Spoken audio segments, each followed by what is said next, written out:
Muy buenas tardes, bienvenidos a su programa Geopolítica 2.0. Hoy, para variar, vamos a tratar el tema de la geopolítica en su perspectiva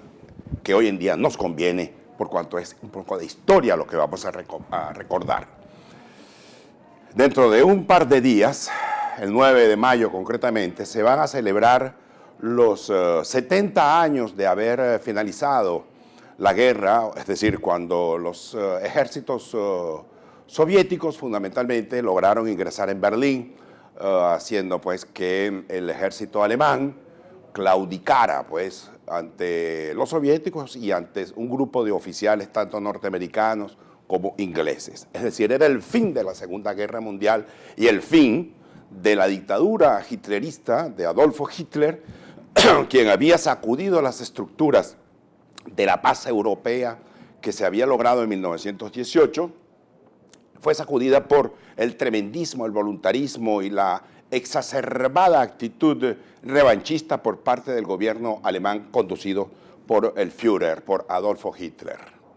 El caso es pues que la geopolítica, tal como nosotros la conceptualizamos, tal como la conocemos, que es la ciencia, es la disciplina que estudia los efectos políticos espaciales, léase territoriales, marítimos,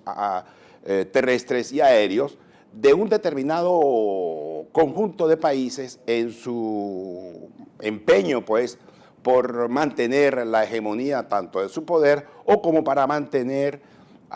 el status quo de su poder, de tal manera que ello no sea modificado, por cuanto eso afectaría el interés nacional de cada uno de estos actores.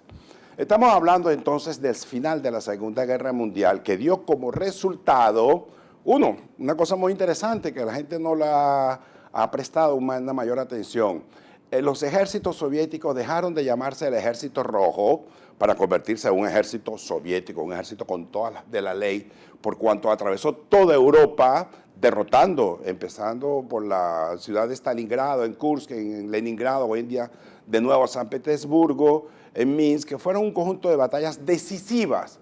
que lograron dar al traste pues con la maquinaria bélica hitlerista, que había invadido a la Unión Soviética, violando incluso un acuerdo de paz que ellos habían suscrito años atrás, concretamente en 1939, a través del así llamado acuerdo, pacto de no agresión, Ribbentrop-Molotov, es decir, los nombres de los cancilleres, tanto alemán, el von Ribbentrop, como Molotov, el canciller para ese entonces soviético, el canciller de Stalin. El caso es que el resultado de la Segunda Guerra Mundial dio pues como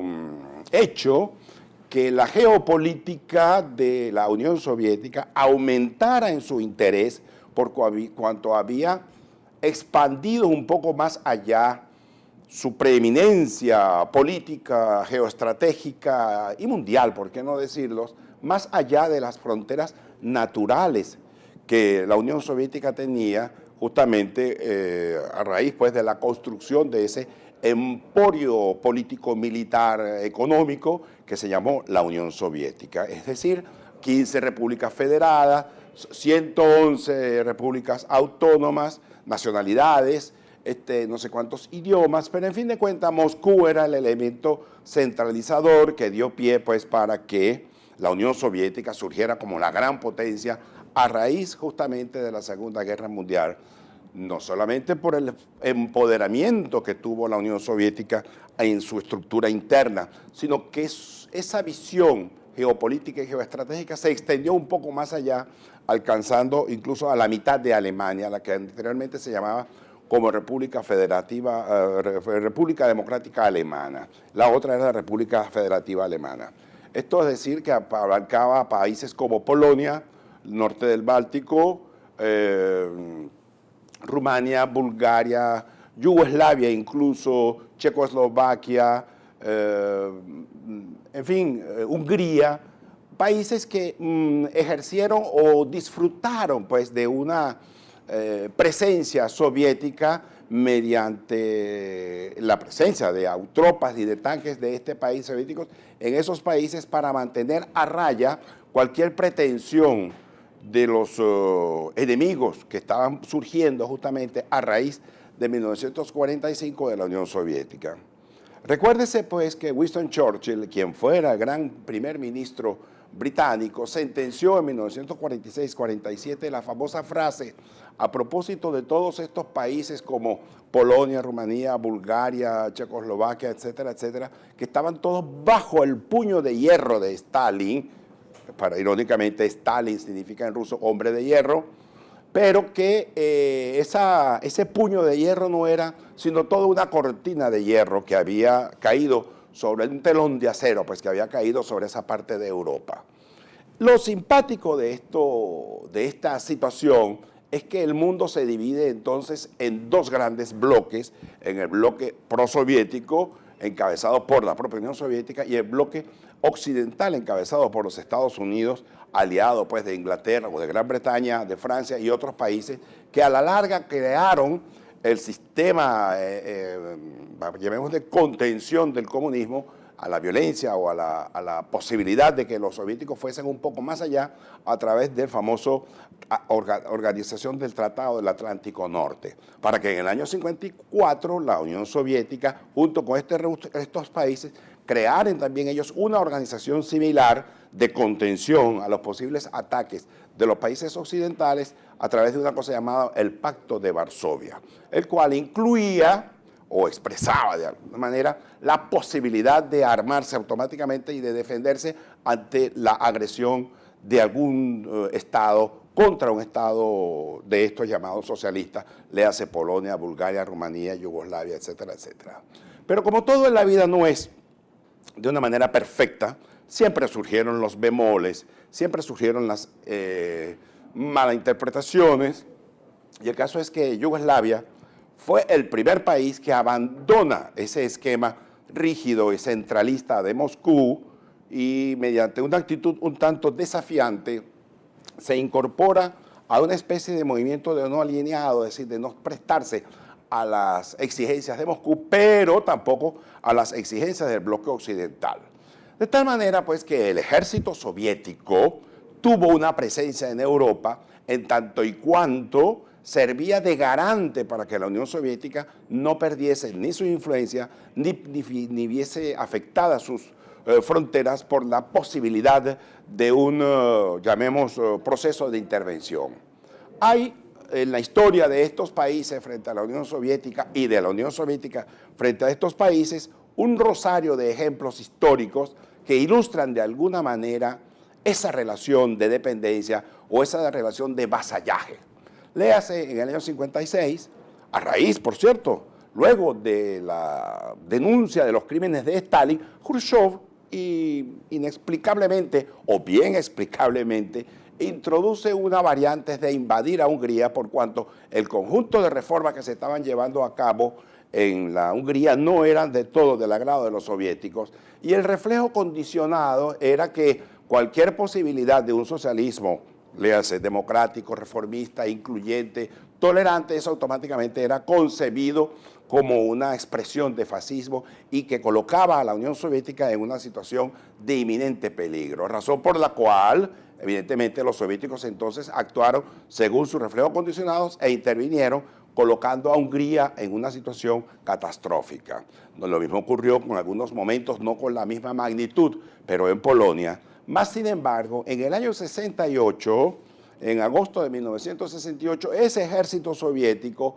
anteriormente, repito, como le llamaban Ejército Rojo, extendió un poco más allá sus pretensiones e invade a Praga, acabando con un proceso muy osado, muy agradable, muy fresco, de reformas dentro del socialismo, a tal punto que el socialismo que estaban o que pensaban construir en esa Praga, en esa Checoslovaquia de 1968, debía tener el rostro humano, es decir, que no podía tener ese rostro perverso, manipulador, enclaustrador, violador de los derechos humanos,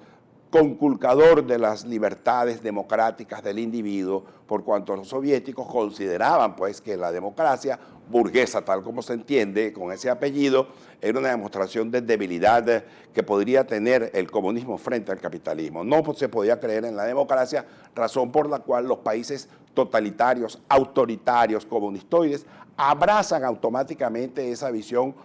digamos, poco democrática, violando los derechos humanos, cercenando la libertad de expresión, y de alguna manera es un esquema que se ha ido reproduciendo y manteniendo en el mundo a lo largo del tiempo. Tenemos en este caso pues que el Ejército Rojo tuvo una presencia, o el Ejército Soviético tuvo una presencia masiva, muy grande en Europa. Y hoy en día se están celebrando justamente los 70 años de cuando esos ejércitos derrotaron al ejército alemán, obligaron al ejército, a los oficiales alemanes a firmar la paz cuando los soviéticos colocaron su famosa bandera roja en las puertas, en los techos del Reichstag, que es el parlamento alemán,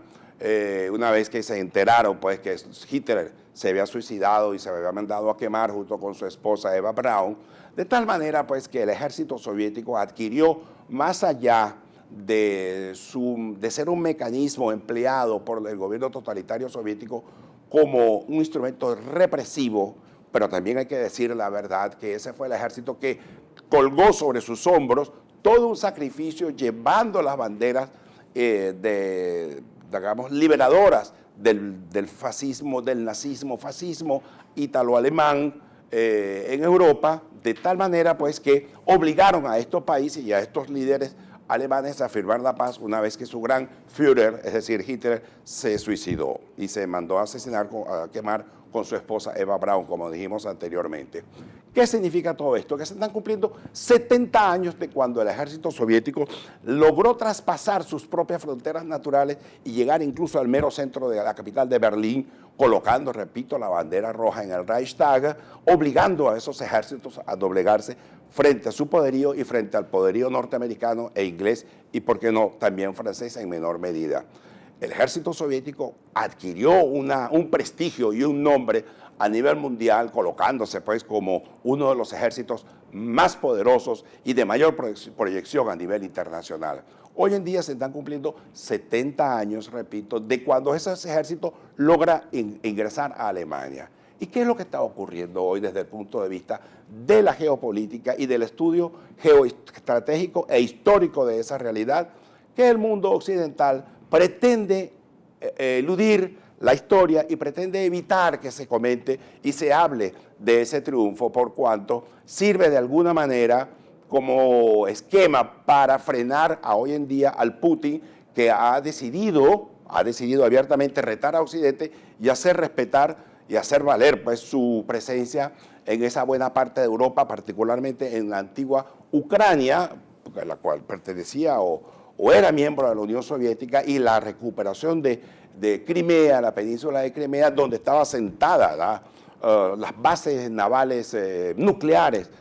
rusas, y razón por la cual eso ha generado pues una situación de incordio, de enfrentamiento, de cuasi estado de preguerra con Occidente.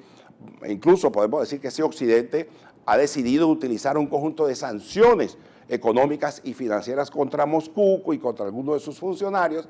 generándose pues toda una situación de gran tensión, y quizá la ignorancia con la que el mundo occidental está tratando el 70 aniversario del triunfo de las tropas soviéticas sobre el ejército alemán es una demostración de ese empeño pues por minimizar el papel de la Unión Soviética o de los ejércitos soviéticos en el triunfo sobre Hitler, y de alguna manera también eso significa también magnificar el papel significativo que tuvo los Estados Unidos o que tuvieron los ingleses en su lucha contra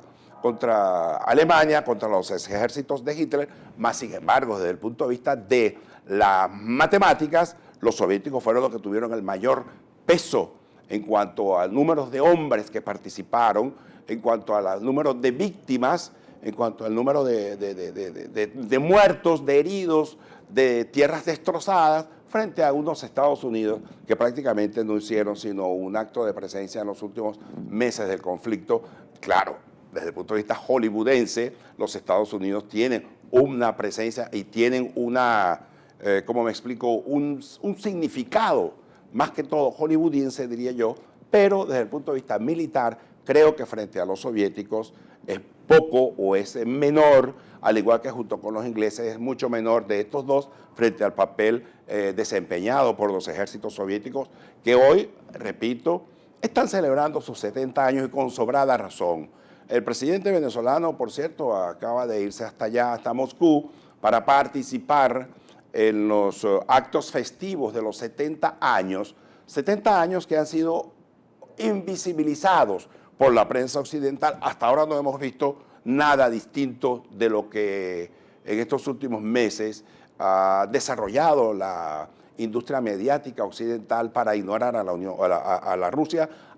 de Putin, que hoy en día pretende revitalizar el papel de Rusia e incluso diciendo que es una estupidez y es una falta de sentido de las proporciones históricas pretender negar el papel significativo que tuvo el ejército soviético, que tuvo Moscú en la derrota de los ejércitos de Hitler en Europa. Es muy importante que se mantenga la concordia, que se mantenga la sindéresis en el manejo histórico de los acontecimientos, desde el punto de vista geopolítico, porque es un crecimiento de estos factores como el de Moscú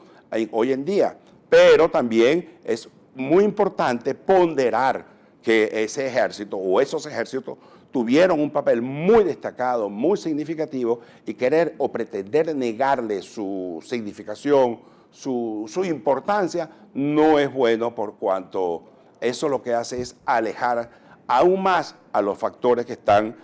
hoy en día enfrentados por una situación que tranquilamente mañana se puede solucionar, como es el caso de Ucrania y de Crimea.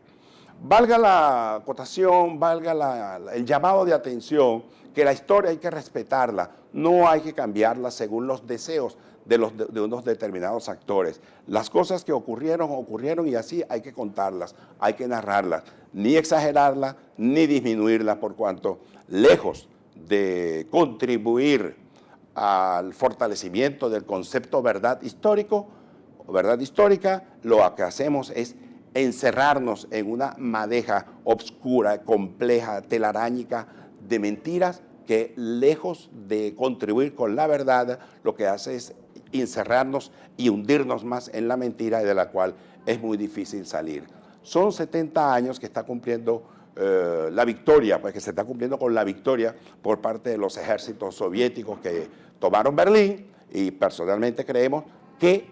hay una necesidad que los Estados Unidos y Europa en general deben reflexionar más allá de las posiciones de enfrentamiento que tienen con Moscú por la situación de Crimea y de Ucrania. Sin embargo, es factible, es necesario mantener la ponderación para darle veracidad a los hechos históricos, por cuanto no es bueno estar cambiando todos los días de la historia, porque eso le hace daño a la verdad y en consecuencia a los hechos que te genera una verdadera situación de paz y de concordia a nivel mundial.